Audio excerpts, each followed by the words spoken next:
Friends, welcome to INR Iffat novel reader. तो चलिए आज शुरू करते हैं लव द डेविल के अगले चैप्टर को।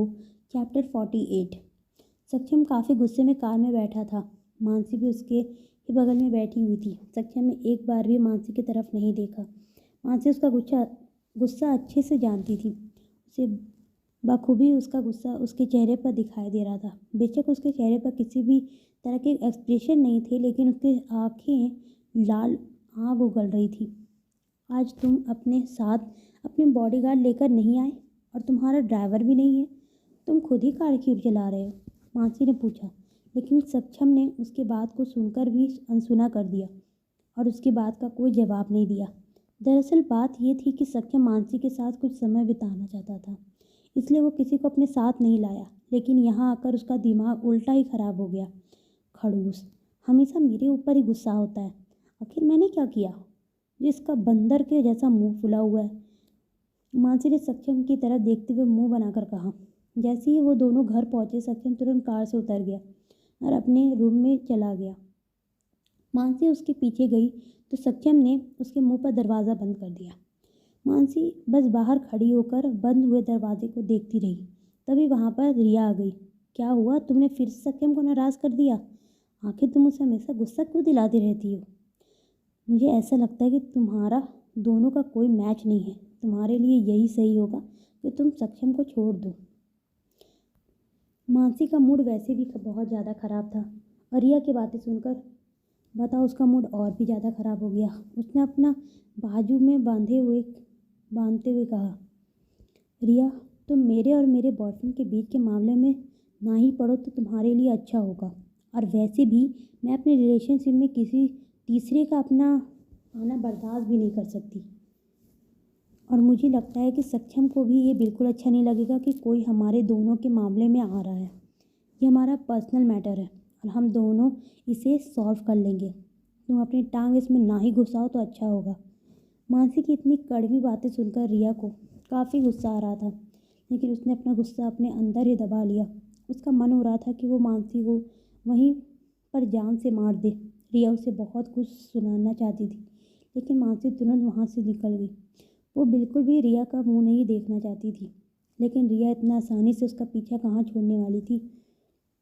वो भी उसके पीछे पीछे आ गई। मानसी को एहसास भी नहीं था कि रिया उसका पीछा कर रही है।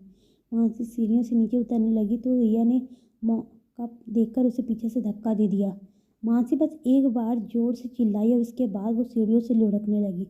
रिया को जब एहसास हुआ कि उसने क्या कर दिया है तो वो एकदम से वहाँ से भाग गई। वो मानसी को धक्का नहीं देना चाहती थी, लेकिन उसे उस समय बहुत गुस्सा आ रहा था। उसने आसपास देखा तो वहाँ कोई नहीं था, इसलिए उसने मौका पाते ही वहाँ से निकलना ठीक समझा और अपने रूम में आ गई।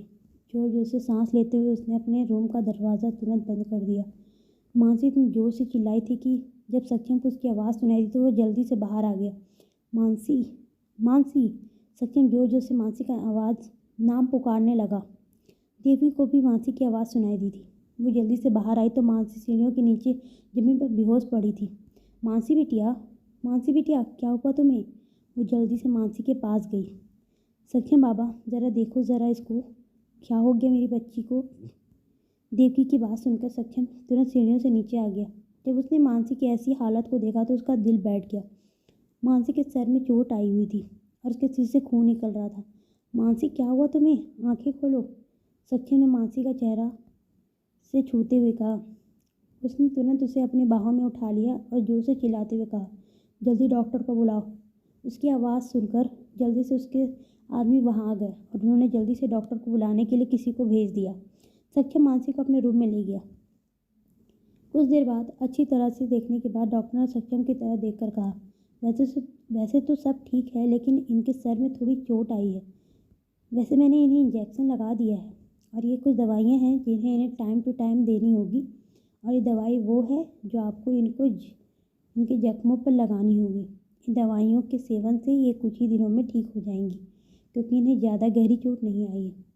डॉक्टर की बात सुनकर सक्षम ने एक चैन की सांस ली। वो काफ़ी ज़्यादा डर गया था। उसने फिर बेड पर सोई मानसी को देखा, जो किसी स्लीपिंग ब्यूटी की तरह सोई हुई थी। ये लड़की सच में उसे किसी दिन पागल कर देगी। जब से ये लड़की उसकी ज़िंदगी में आई थी, उसकी ज़िंदगी बिल्कुल वैसी नहीं रही थी जैसी वो पहले जीता था। अब उसे इस लड़की के सामने झुकना पड़ता था और इसकी परवाह करनी पड़ती थी। और ये लड़की हमेशा कुछ ना कुछ करके उसे परेशान करती ही रहती थी। इतना कुछ सोचने के बाद लाचारी से सत्यम ने अपना सिर हिला दिया। अब वो करे भी तो क्या करे? पूरी दुनिया में उसे सिर्फ इसी लड़की से प्यार होना था। सबके जाने के बाद सत्यम ने मांसी के जख्मों पर दवाई लगाई और वो वहीं बैठकर मांसी के होश में आने का इंतज़ार करने लगा। लेकिन रात होने को थी, लेकिन फिर भी मांसी को होश नहीं आया था। जब देवकी सक्षम का खाना लेकर उसके बुलाने के लिए आई तो उसने देखा खाना खाने से भी मना कर दिया, क्योंकि वो मानसी के होश में आने का इंतज़ार कर रहा था। मानसी ने भी कुछ नहीं खाया था, जिससे सक्षम को उसकी चिंता होने लगी। रात के 10 बज चुके थे। धीरे धीरे करके मानसी की आंखें खुलने लगी। उसने अपना सर पकड़ लिया। उसके सिर में काफ़ी तेज़ दर्द हो रहा था। अपना सर पकड़े हुए जब उसने अपनी आंखें खोली तो उसने सबसे पहले छत को देखा। तभी उसको कुछ अपने कमर पर भारी सा महसूस हुआ। उसने अपनी नज़र झुका कर देखी तो वो किसी का हाथ था। फिर उसने अपने साइड में सोए हुए सक्षम को देखा, जिसकी आंखें बंद थी और वो गहरी नींद में लग रहा था। पहले तो मानसी को कुछ याद नहीं आया, लेकिन धीरे धीरे करके उसे सारे वक्त याद आने लगे। अंत में जब उसे याद आया कि वो कैसे सीढ़ियों से गिर गई थी, वो उसकी रूह में भी काँप गई थी। उसने अपने सर को छुआ तो उसके सर में पट्टी बंधी हुई थी। उसकी बाजुओं के कोने पर दवाई लगी हुई थी। मानसी ने फिर सक्षम को देखा।